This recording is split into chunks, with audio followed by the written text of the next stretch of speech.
অরুণাচলের মালিকানা দাবি করা নিয়ে ব্যাপক উত্তেজনা চলছে চীন এবং ভারতের মধ্যে।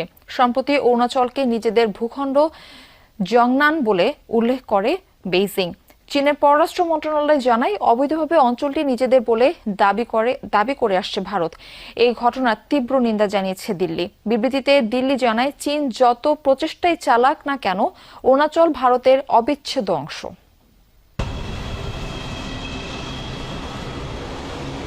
অরুণাচল প্রদেশ নিয়ে চীন ভারতের বিবাদ দীর্ঘদিনের। সম্প্রতি সাংহাই বিমানবন্দরে ভারতের অরুণাচলের এক নারীকে হেনস্থার ঘটনায় আবার স্পষ্ট হলো এই বিবাদ। ব্রিফিংয়ে সীমান্ত ইস্যু নিয়ে আলোচনার এক পর্যায়ে চীনের পররাষ্ট্র মন্ত্রণালয়ের মুখপাত্র জানান, অরুণাচল চীনেরই অংশ। ভারত অবৈধভাবে এর মালিকানা দাবি করে আসছে বলেও দাবি জানান তিনি। জাননাং চীনের ভূখণ্ডের অংশ।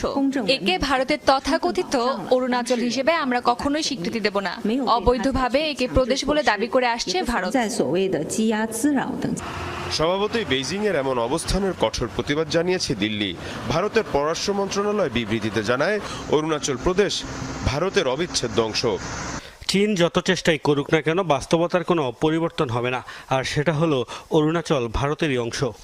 এর আগে 2021 সালে অরুণাচলকে কেন্দ্র করে যুদ্ধ উত্তেজনা ছড়ায় চীন ও ভারতের মধ্যে।